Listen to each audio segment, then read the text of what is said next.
Béni. Est-ce qu'on peut dire Amen, l'Église? Merci au Seigneur. Je suis content d'être à la Réunion. Vous savez, depuis hier, on le dit, on le répète, on est réjouis d'être ici et de partager ces moments devant la parole du Seigneur ensemble. C'est une bénédiction que Dieu a préparée. Vous savez, les frères qui prennent la parole depuis hier, vous l'avez remarqué en plus, il n'y a rien de spécial. C'est les mêmes messages que vous avez l'habitude d'écouter. C'est la même parole qui est prêchée d'habitude. Mais Dieu prépare des temps, des moments. Dieu prépare des situations. J'étais assis tout de suite là et je pensais à quelque chose que j'ai vécu il y a une petite dizaine d'années de ça. On était en mission et puis on était bien en mission. Le chapiteau était monté, on était sur des stades. L'herbe était bien verte. C'était pratiquement la fin de la mission. Les réunions étaient vraiment bénies. On avait préparé un repas de clôture avec les frères et puis on se réjouissait ensemble. Et puis j'ai un petit garçon, à l'époque il avait 3-4 ans à peu près. Puis ça faisait quelques jours qu'il avait de la fièvre et puis on l'emmenait au docteur et puis on le ramenait. Tous les jours on l'amenait au docteur, la fièvre ne baissait pas. Antibiotiques, ce que vous voulez. Et puis je l'ai emmené à l'hôpital. Je l'ai emmené à l'hôpital parce que depuis quelques jours ça ne baissait pas la fièvre. Et puis quand je l'ai emmené à l'hôpital, les médecins ont fait des examens, ils lui ont passé des radios. Puis ils nous ont fait venir dans le bureau, moi et ma compagne. Il dit voilà monsieur, il va falloir être fort. Parce que votre petit garçon, on va le transférer à Lyon. On était sur Bourg-en-Bresse en mission. On va le transférer à Lyon. On va lui faire une biopsie des poumons parce qu'on soupçonne quelque chose de très grave. Il avait une masse sur le poumon qui était assez importante. Puis moi, à l'époque, j'étais serviteur de Dieu déjà. Puis j'ai prié le Seigneur. J'ai prié Dieu. Est-ce que vous croyez qu'il y a de l'efficacité quand on prie Dieu? Nous, on n'avait pas préparé ce moment-là. On n'avait pas préparé que le ciel devienne noir. On n'avait pas préparé les soucis, les problèmes. On n'avait pas préparé tout ça. Mais Dieu connaissait les temps et les circonstances. Et puis, moi, je passe une bonne partie de l'année sur la région parisienne. Je dis, madame, moi, je ne vais pas à Lyon. Je vais aller à Paris. Et on s'est mis en relation avec une grande hôpital à Paris. C'est l'hôpital des enfants malades, c'est l'Équerre. Mais on a prié, on a mis toute notre confiance dans celle-là. Et on a quitté la mission avec mes parents, avec mes beaux-parents, avec mon beau-frère. Merci. Et puis quand on est arrivé sur la région parisienne, il y avait une mission qui était là. Et puis des garçons que je connaissais. Et puis on s'est placés, les gens nous ont fait de la place. Ils savaient pourquoi on était venus. Et puis les frères sont venus vers moi et puis ils ont dit voilà, ça fait quelque temps qu'on n'a pas eu de réunion de jeunesse. Vous ne voudriez pas faire des réunions de jeunesse? Puis j'avais pas le cœur à ça, frère et soeur. Pas du tout. Mais vous savez, quand on est un enfant de Dieu, on se confie dans sa cœur. Et puis on a fait des réunions de jeunesse pendant les quelques jours qu'on était sur la région parisienne, là, tous les soirs. Et je vous le dis, les réunions de jeunesse les plus bénies que j'ai vécues, c'était sur cette mission-là. Dieu avait préparé des temps. Il y avait peut-être 200 caravanes sur la mission. Et les jeunes, chaque soir, il y avait des dizaines de jeunes qui acceptaient le Seigneur. Il y avait des dizaines de baptêmes du Saint-Esprit. Il y avait des délivrances. Le Seigneur avait préparé un moment. Imaginez-vous que quand la réunion de jeunesse arrivait, c'était toute la place qui venait en dessous de la réunion. Tellement que Dieu avait décidé de bénir à ce moment-là. Et puis on a été à la grande hôpital. Mais avant de se confier dans la grande hôpital, on savait confier en Dieu, frère. Et puis quand les médecins ont vu, regardé les examens, ils ont refait des radios, ils ont dit, monsieur, il n'y a rien de très important, on va vous donner des antibiotiques. Il devait rester quelques semaines à l'hôpital pour avoir les antibiotiques en continu. Moi je suis engagé à la convention, comme vous le savez, et puis je devais me rendre à la convention. Et ma femme m'a dit, monsieur, donnez des antibiotiques comme ça, on lui donnera tous les heures s'il faut, il prendra. Et il a été totalement guéri. Tout ça pour vous dire que quand Dieu dit quelque chose, il le fait. La Bible nous dit que sa parole, elle ne revient jamais à lui sans avoir fait un effet dans les cœurs, frères et sœurs. Elle ne revient jamais à lui sans avoir arrosé, fécondé, fait germer, donné du pain à ceux qui ont faim. C'est la puissance de la parole de Dieu. C'est la plus grande des puissances dans le monde, c'est la parole de Dieu. Aujourd'hui, quand on allume la télévision, on voit que des guerres, que des guerres, que des guerres, que des roquettes, que des missiles, que ce que vous voulez. Mais il y a plus puissant que ces hommes-là. C'est la parole de Dieu. Quand la parole de Dieu, elle est prêchée dans un cœur, dans une vie, elle ne remonte jamais à lui sans avoir fait son effet. Et moi, je le crois qu'il y a des personnes qui vivent des temps avec des nuages, des ciels obscurcis. Ben écoute la parole de Dieu ce matin. Elle va changer le mal en bien pour toi. Je voulais vous parler d'un homme. Cet homme, c'est un homme un peu particulier. C'est un prophète. Son histoire, elle est racontée dans l'Ancien Testament. C'est le prophète Jérémie. Mais avant d'être ce grand prophète, avant d'être cet homme qui annonce la parole de Dieu, avant d'être cet homme qui annonce des révélations, c'était un homme qui vivait dans une petite ville, à quelques kilomètres de Jérusalem. Il vivait des temps troublés. Il vivait des temps difficiles, Jérémie. Quand on regarde un peu le contexte de l'époque, il y avait du compromis en Israël. Il y avait du compromis à Jérusalem. Jérusalem, cette ville où le temple de Dieu avait sa place la plus importante. Là où il y avait les sacrifices, là où les hommes se tournaient vers Dieu. Il y avait le compromis qui était rentré à Jérusalem. Tous les dieux de l'époque étaient réunis et on apportait des sacrifices à Baal, à Sarté, à Moloch. Et les gens de Jérusalem, les gens d'Israël, vivaient dans ce pays, dans cette ville. Et ils vivaient un peu avec Dieu, et ils vivaient un peu comme les gens qui les entouraient. Vous savez, frères et sœurs, le compromis, c'est jamais bon dans une vie. C'est jamais bon, le compromis. Ou c'est blanc, ou c'est noir. Excusez-moi de vous dire ça. Ou on est chrétien, ou on ne l'est pas. Il n'y a pas de mélange. Où on est sauvé, où on est perdu. Il n'y a rien au milieu. Les gens de Jérusalem, ils vivaient dans le milieu, ils vivaient dans le mélange. Ils avaient pris les coutumes des gens qui les entouraient. Et puis quand on ouvre nos yeux, quand on regarde nos familles vivre, quand on regarde beaucoup de personnes qui vivent dans le peuple de Dieu, on voit, excusez-moi, beaucoup de compromis.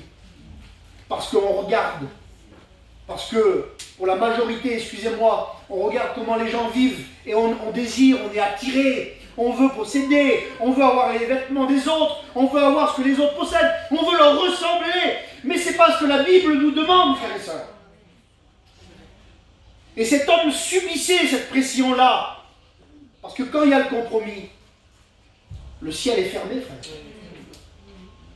Non, la main de Dieu n'est pas trop courte. Son oreille n'est pas trop dure pour écouter nos prières et pour exaucer nos prières. Mais la Bible dit ça. Ce sont vos péchés, vos transgressions qui mettent une séparation entre vous et Dieu. Voilà le nuage noir. Voilà le ciel fermé. Et puis, Jérémie vivait ça, il subissait ça. Et quand on regarde, Jérémie vivait dans une petite ville qui était située à peu près à 4-5 km de Jérusalem. C'est une petite ville qu'on appelait Anatote. Alors peut-être que ça vous dit rien. Moi, ça ne me disait rien du tout. J'ai regardé un petit peu. C'est une ville particulière. C'est une ville qui n'est pas comme les autres. C'est une ville qui avait été choisie pour que les Lévites puissent vivre dans cette ville-là. Pour que les sacrificateurs puissent vivre dans cette ville-là. Mais il y a des années en arrière, un homme qui était souverain sacrificateur n'avait pas pris le parti du roi. Il s'était soulevé contre le roi Salomon. Cet homme s'appelait Abiatar. Cet homme aurait dû suivre Salomon. Cet homme aurait dû s'afficher pour le roi que Dieu avait choisi. Mais il avait pris le parti d'un autre personnage qui voulait se proclamer roi. Et quand cette rébellion s'est terminée, Abiathar avait été déchu de ses fonctions. Il n'avait plus le droit d'exercer ce pourquoi Dieu l'avait choisi. Et imaginez-vous, quand il est rentré dans cette petite ville d'Anatoth, Abiathar, il a dû parler à sa femme, à ses enfants. Tu te rends compte ce qu'ils ont fait? Tu te rends compte ce qu'ils ont dit sur moi? Tu te rends compte ce qu'ils m'ont enlevé? Aujourd'hui, je suis là, je ne sers plus à rien. C'est des méchants, c'est des vilains, le roi, c'est pas bon. Jérusalem, il faut arrêter avec tout ça. Et puis, il a commencé à semer des choses dans le cœur de sa femme, de ses enfants. Puis les années ont passé. Les enfants ont fait pareil, et les enfants des enfants ont fait pareil. Et je m'imagine Jérémie vivre avec ce poids qui pèse sur son épaule, que les gens lui ont fait du mal, que les gens ne l'ont jamais aimé, que ça sera toujours des personnes déchues, des personnes mises de côté, des personnes qui ne méritent pas de travailler pour Dieu. Vous savez qu'il y a des personnes, frères et sœurs, qui vivent comme ça. Ils vivent avec des poids familiales, les poids du passé, parce que les familles étaient en discorde dans le passé, il y a quelques mois, quelques années, ou même plusieurs années, parce qu'on ne se parle pas depuis tant de temps. Alors on vit avec ce poids. On vient à la réunion, on passe, excusez-moi, dans la cité, mais quand telle personne arrive, alors on tourne un peu la tête. Je ne lui en veux pas. J'ai rien contre lui. Mais qu'il reste bien de son côté. Qu'il reste bien dans son appartement. Et puis, si un jour il vient à la réunion, toi tu te mets d'un côté, puis lui il se met de l'autre. Il y a ce poids. Et Jérémie vit avec le compromis qu'il y a autour de lui. Il vit avec le poids du passé. Ce que ses pères, ce que ses grands-pères lui ont institué. Et lui, il est là. Il y a bien des hommes qui se sont levés à Jérusalem. Des hommes qui ont tenté de lever une réforme, un réveil. Et vous les avez, ces hommes-là. Ces hommes qui mettent tout en œuvre pour faire un réveil ici, dans ce quartier. Vous les avez, frères et sœurs. Ils sont là, mais ils ont besoin d'aide. Ils ont besoin que l'Église du Seigneur se lève et les aide. Soyez là avec eux. Vous savez, on dit souvent, il faut que les pasteurs fassent ceci, fassent cela. Ça serait pas bien d'être le pasteur un petit peu? Ça serait pas bien, excusez-moi, que ce soit ici, les frères, excusez-moi, que ce soit ici à Montpellier, ou que ce soit dans n'importe quelle église. Quand le pasteur, bien souvent, il met ça un peu trop sur le côté, alors on le dit à tout le monde. Et on est capable de dire des choses, mais ce sont les hommes que Dieu a choisis. Plutôt que de parler, plutôt que de dire des choses, il serait peut-être temps de les aider. Et Jérémie est là, il subit toutes ces pressions-là. Le ciel est noir, le ciel est nuageux, et Dieu se révèle à lui. Regardez ce qu'il est écrit. Parole de Jérémie, fils de Ikija, l'un des sacrificateurs d'Anatoth dans le pays de Benjamin. La parole de l'Éternel lui fut adressée au temps de Josias, fils d'Amon, roi de Juda, la 13e année de son règne. C'est des temps particuliers, c'est un moment particulier. Dieu dit au temps d'un tel, à un moment donné, à tel mois, Dieu lui parle. Et si ce matin, ça serait ton matin? Et si ce matin, Dieu pourrait parler à ton cœur, et que la parole de Dieu fasse son effet en toi. Et quand Dieu lui parle, il lui dit, Jérémie, je te connais. Je te connais même avant que tu sois né. J'ai toujours eu les regards sur toi, Jérémie. Parce que vous savez, on se sent oublié des fois. On se sent oublié. On se sent mis de côté de la part de Dieu quand les nuages sont là. Quand nos prières ne semblent pas exaucées. On dit, Seigneur, pourquoi ceci? Pourquoi cela? On se sent mis de côté. Puis peut-être que tu te sens mis de côté. Peut-être que tu te sens à l'écart. Peut-être qu'il y a ce poids qui pèse sur tes épaules. Mais Dieu te dit, comme il l'a dit à Jérémie, Jérémie, j'ai toujours eu les regards sur toi. avant que tu viennes au monde. Amen. Dieu ne perd jamais une seconde de ta vie. Il a les regards sur toi 24 heures sur 24. 7 jours sur 7. Aucun moment, Dieu ne détourne les regards de toi. Il a les regards sur toi. Il fait attention. Vous croyez que quand j'étais dans cet hôpital et qu'ils m'ont annoncé cette nouvelle pour mon petit garçon, Dieu n'avait pas les regards sur moi? Vous croyez que Dieu s'était détourné de moi à ce moment-là? Non! Mais Dieu voit plus loin, frères et sœurs. Et Dieu connaît ce que vous vivez. Dieu a les regards sur vous. Et puis Dieu va demander quelque chose de particulier à Jérémie. Regardez ce qu'il demande à Jérémie. Jérémie chapitre 1 et verset 10.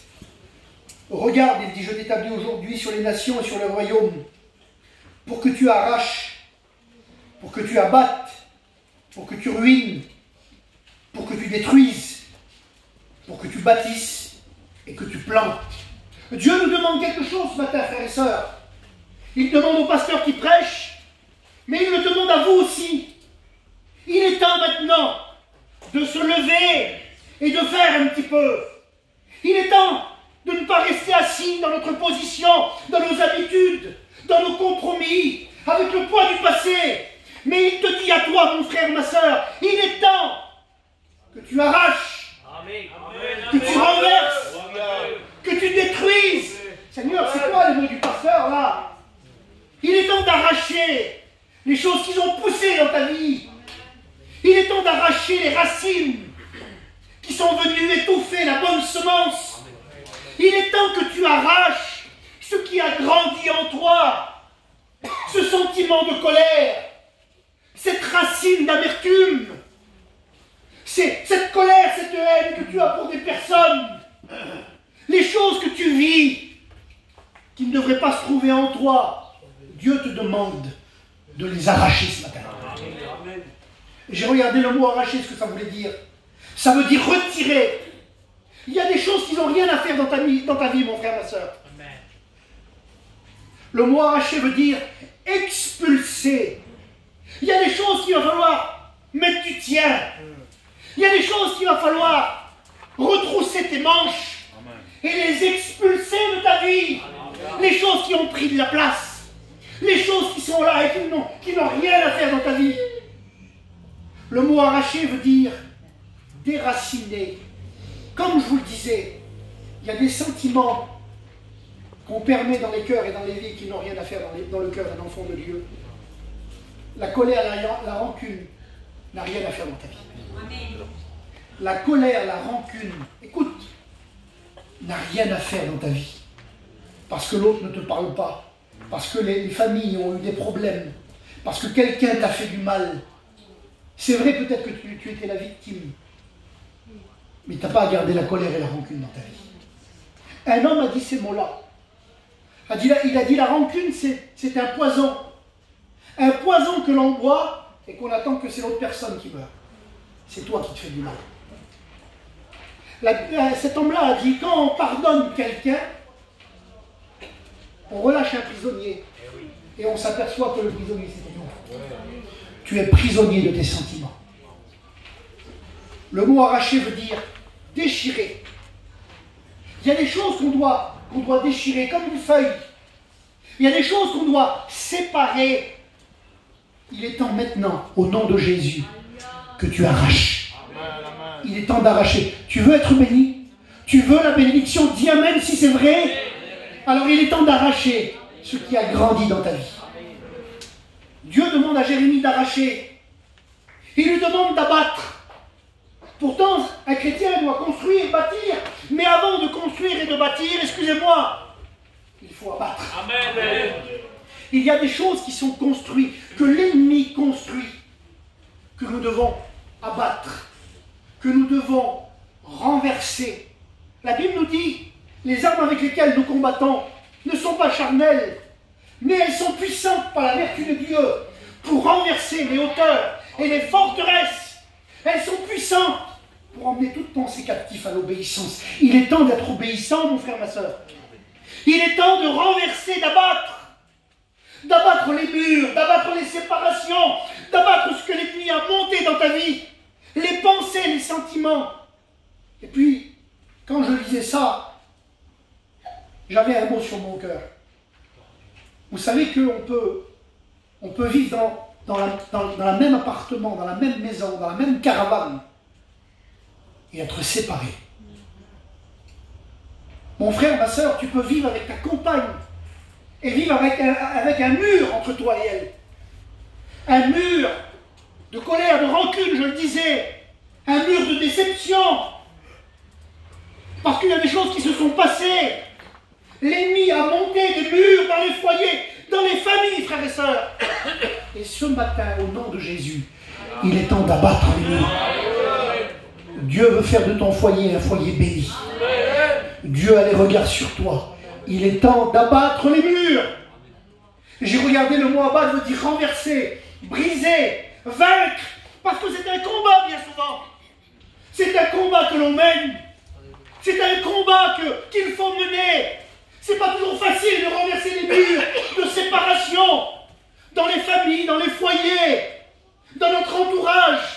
Alors c'est un combat que l'on doit mener. Et si on le mène avec Jésus, alors nous serons vainqueurs. Amen. Et je crois ce matin que les murs vont être abattus. Amen. Que les mauvaises racines vont être déracinées, les mauvaises pensées, les mauvais désirs au nom de Jésus.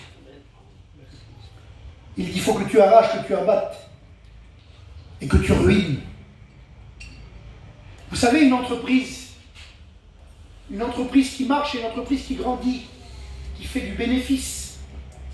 Une entreprise qui marche, quelque chose qui marche, ça grandit et ça se voit. Et il y a une entreprise dans certaines vies que l'ennemi est en train de mener. Et ça marche. Excusez-moi, ce n'est pas une bonne entreprise, mais ça marche. Il est temps de ruiner cette entreprise. Il est temps de se lever. Il est temps de ruiner l'entreprise que l'ennemi a commencé dans ta vie. Vous savez, il y a des choses qui commencent par un regard, par un sentiment, par un désir. Il est temps de se lever ce matin et de ruiner cette entreprise. Tu veux la victoire dans ta famille, dans ton foyer, surtout dans ta vie spirituelle. Il est temps de ruiner ces choses-là. Que tu arraches, que tu abattes, que tu ruines, que tu détruises. Mais que tu bâtisses. Il est temps de bâtir ce matin. Il est temps de bâtir ce matin, au nom de Jésus. Ce que l'on n'a pas fait les semaines, les mois, les années dernières, il est temps de le faire maintenant. Vous savez, quand on garde le compromis, quand on garde les mauvais sentiments, quand on garde les mauvais désirs, quand on garde les choses du monde en nous, on n'arrive pas à bâtir. C'est comme un château de cartes. On les met, ça ressemble un peu à quelque chose, mais on n'y arrive pas. Parce qu'on n'a pas l'aide du Seigneur. On ne construit pas selon la parole de Dieu. Mais quand on bâtit avec Dieu, alors ça marche, mes frères et sœurs. Ça marche. Le mot bâtir veut dire rétablir. Je crois, moi, qu'il y a des personnes qui n'étaient pas comme ça. Là. Des personnes qui étaient fidèles, qui étaient bénies. Des personnes qui étaient bouillantes pour le Seigneur. Mais que l'ennemi a renversé certaines choses. Il est temps de rétablir. Amen. Ce que l'ennemi a abaissé, Alléluia. Ce que l'ennemi a cassé, il est temps de le rétablir. Amen. Rétablir pour être établi. Rétablir pour établir. Ça veut dire, établir, ça veut dire tenir ferme. Être à sa place. Être à l'endroit où Dieu veut. Amen. Être utile dans ses mains. Tu ne veux pas être la lumière dans ton foyer, dans ta famille, Amen. Dans ce quartier. Alors il est temps de rétablir, de construire. Et puis il dit arracher, détruire, renverser, pour planter. Planter. Dieu veut planter des choses dans ta vie. Amen. Des mots, des désirs, Amen. Des directions. Amen. Non, tu n'es pas inutile. Non, c'est pas que pour les autres. Il y a des bonnes choses pour toi. Amen. Le mot planter veut dire attacher, fixer, dresser. Quelqu'un de solide. Je disais ça à Noël hier. Il dit, regarde où qu'on est. Regarde. Puis je lui ai dit ces mots-là. Puis je dis, les frères, vous êtes un phare. Vous êtes un phare dans les ténèbres. Avec tout ce qui se passe autour de nous, là. Vous êtes un phare. Tu veux pas être le phare de Dieu? Tu veux pas être la lumière de Dieu ce matin? Tu veux pas que quand tu passes dans la cité, les gens te regardent? Seigneur, c'est un chrétien celui-là. C'est une chrétienne, elle. Dieu veut faire de toi un phare. Amen. Dieu veut te fixer. Dieu veut planter des choses en toi. Et puis, Jérémie, lui, quand il écoute ces mots-là, c'est peut-être ce que tu te dis, toi. Jérémie, quand il écoute ces mots-là, il dit, j'ai pas la capacité, j'y arriverai pas. Vous savez, on part toujours défaitisme. Puis Jésus lui dit quelque chose, Dieu lui dit quelque chose, et puis ça m'a touché. Regardez ce qu'il dit. Il lui montre quelque chose. Il dit, la parole de l'Éternel me fut adressée en ces mots. Que vois-tu, Jérémie? Et c'est ce que la parole de Dieu voudrait vous montrer ce matin. Amen. Que vois-tu, Jérémie? Peut-être que tu ne vois rien depuis ces temps, ces mois. Peut-être que tu ne vois pas grand-chose. Tu voudrais que ça bouge. Tu voudrais que ça change. Peut-être que tu ne vois pas grand-chose. Que vois-tu, Jérémie? Je répondis, je vois une branche d'amandier. Et l'Éternel me dit, tu as bien vu, car je veille sur ma parole pour l'exécuter. Amen. Ça veut dire que ce que Dieu dit, il le fait. Amen. S'il y a une promesse sur ta vie, Dieu va l'accomplir, mon frère, ma soeur. Si Dieu t'a promis une guérison, il va le faire. Amen. Si Dieu t'a promis une délivrance, il va le faire. Si Dieu t'a promis un foyer uni, sans muraille entre toi et lui, il va le faire. Mais pourquoi alors? Pourquoi cette branche d'amandier? Vous savez, l'amandier, quand l'hiver est passé, quand il n'y a plus de feuilles sur les arbres, au mois de février, c'est le premier des arbres qui fleurit. Ça représente la renaissance, le renouvellement. Amen. Cet arbre est appelé celui qui veille. Et puis je regardais ces deux mots-là, branche d'amandier, le mot branche et le mot bâton. Et puis quand je regardais le mot bâton, c'est une racine du mot fils. Seigneur, ça m'a touché, que c'est beau. C'est beau la parole de Dieu. Tu vois quelque chose, tu ne comprends pas trop. Je vois une branche d'amandier. C'est vrai qu'il y a quelque chose qui se dessine, mais quand tu réfléchis un petit peu, quand tu t'approches un petit peu, tu vois que c'est un symbole du Fils de Dieu qui est en train de veiller, qui est en train de regarder ta vie et qui est en train de te dire, j'accomplirai, je bénirai, je ferai en toi une œuvre que même si je te l'expliquerai ce matin, tu n'y croirais pas. Dieu va le faire. Amen. Derrière cette branche d'amandier, derrière ce symbole de Jésus-Christ, le Fils de Dieu, qui est celui qui veille, qui ne sommeille, qui ne dort pas, et qui veille sur nos cœurs, sur nos vies, qui a toujours des soins pour chacun d'entre nous, celui qui est attentif à nos besoins. Derrière ce Fils qui veille, il y a la bénédiction qui arrive, frère et sœur. Il y a la guérison pour toi. Il y a la délivrance. Il y a la bénédiction pour tes enfants, pour ton mari, pour ta compagne. Puis il y a surtout la plus belle des espérances. C'est que derrière ce qu'on voit qui se dessine, ce Fils qui veille, bientôt il revient. Puis j'ai quelques versets à vous lire et puis je vais terminer. Bientôt, il vient nous chercher. Amen. Il est écrit, Jésus va dire dans le livre de Jean, que vos cœurs ne se troublent pas. Ton cœur est troublé. Ton cœur est triste. Que vos cœurs ne se troublent pas. Croyez en Dieu, croyez en moi. Il y a plusieurs demeures dans la maison de mon Père. Si cela n'était pas, je vous l'aurais déjà dit. C'est Jésus, c'est les mots de Jésus, ça. Il dit, je m'en vais vous préparer une place. Et quand j'aurai fini, je reviendrai vous chercher, vous serez avec moi pour l'éternité. Derrière ce symbole de la branche d'amandier, il y a ce retour. Frères et sœurs, je vais terminer sur ces mots-là, sur ces quelques versets que j'ai préparés. Derrière le retour de Jésus, il y a un grand moment de réjouissance, mes frères. Les tristesses de la terre, les moments difficiles, les coups durs, les tempêtes, il n'y en aura plus, frères et sœurs. Parce que bientôt, il va venir nous emmener de cette terre de misère. Et c'est notre espérance. Jésus revient nous chercher, frères et sœurs. Et puis je regardais, ça m'a touché, Seigneur. Qu'est-ce qu'il va y avoir au ciel avec Jésus? Parce que la Bible nous dit qu'il y a un signal donné à la voix d'un archange, au son de la trompette de Dieu. Écoute ces mots-là. Les morts en Christ vont ressusciter. Vous avez perdu des personnes chères. Vous avez pleuré, frères et sœurs. Bientôt, Jésus va revenir. Et ils vont ressusciter glorieux. Ils ne ressusciteront pas malades ou handicapés, excusez-moi. Ils vont ressusciter glorieux, semblables aux anges. notre espérance, frères et sœurs. Derrière ce symbole de la branche d'amandier, du Fils qui veille, il y a ce retour, il y a cette résurrection. Et quand nous serons au ciel avec lui pour l'éternité, j'ai pris quelques versets puis je vais terminer. Qu'est-ce qu'il n'y aura plus au ciel, frères et sœurs? Apocalypse 21, 4. Il essuiera toute larme de leurs yeux, et la mort ne sera plus. Il n'y aura plus ni deuil, ni cri, ni douleur, car les premières choses ont disparu. Frères et sœurs, écoutez-moi.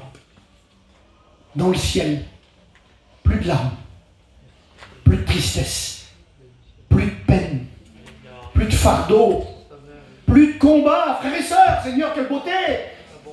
Il n'y aura plus ni cris, ni pleurs, ni deuil, parce que tout ça aura disparu, parce que nous serons dans la Nouvelle Jérusalem avec Jésus. Qu'est-ce qu'il n'y aura plus? Apocalypse 21, 27. Il n'entrera chez elle rien de souillé, ni personne qui se livre au péché, à l'abomination, au mensonge. Il n'entrera que ceux qui sont écrits dans le livre de vie. Cette puissance de péché qui nous fait pleurer, qui a déchiré des familles, qui a déchiré des foyers, ce mensonge qui t'a fait tellement mal, il n'y en aura plus au ciel. Plus de mensonges, plus d'abomination, plus de péché au ciel, frères et sœurs. Plus cette puissance qui détruit les enfants dans les familles, qui détruit les foyers. Ça sera fini. Et derrière cette branche d'amandier, derrière ce Fils qui veille, il y a cette espérance de sainteté éternelle. Quelle beauté cette Jésus. Apocalypse 22, 3. Il n'y aura plus d'anathème. Alors le mot anathème, c'est un mot particulier. C'est un mot qui veut dire maudit. C'est un mot qui veut dire malédiction. Celui qui est sans espoir, qui est abandonné, qui est destiné à être détruit. Parce que je le sais qu'il y en a qui sont comme ça. Comme Jérémie, le poids du passé est tellement important. Il y a comme une pensée qui dit « j'y arriverai pas ». Ça ne changera jamais chez moi. On aura toujours ce poids, ce fardeau. On n'y arrivera pas. Écoute ces mots tout simples. Tu vas y arriver. Le Seigneur va te faire sortir de ta position. Tu vas y arriver ce matin. Tu vas y arriver. Si tu crois qu'il y a cette malédiction sur ta vie, si l'ennemi est arrivé à te faire croire à ça, dans le ciel, c'est notre espérance. Il n'y en aura plus. Plus de doute, plus de crainte, plus de fardeau. Et puis je lis le dernier verset. Apocalypse 22, 5. Il n'y aura plus de nuit. Ils n'auront plus besoin de lampe, ni de lumière, parce que le Seigneur Dieu les éclairera. Amen. Vous savez qu'il y a des personnes qui sont tracassées quand la nuit arrive. Il y a des personnes, comme il arrive 6 heures du soir, qui voient le jour baisser, qui commencent à se dire, Seigneur, la nuit arrive. La nuit arrive, je ne vais pas dormir encore. Je vais être pas bien. J'ai besoin du téléphone. J'ai besoin de la télé. J'ai besoin de la lumière. Mais écoute ces mots-là. Derrière cette branche d'amandier, derrière l'espérance qu'il y a en Jésus, en le Fils, bientôt, ils n'auront plus besoin de lampe, ni de lumière. Et puis moi, je peux rajouter, excusez-moi, ni de téléphone ou de télé. Parce que le Seigneur Dieu les éclairera. Seigneur, et toutes ces promesses peuvent s'accomplir dans ta vie ce matin. Tu peux commencer à rentrer dans les promesses de Dieu. C'est pas juste pour le ciel. C'est vrai que dans l'éternité, ça sera comme ça. Mais tu peux commencer à vivre sur la terre. Alors on va baisser notre tête. On va prier le Seigneur.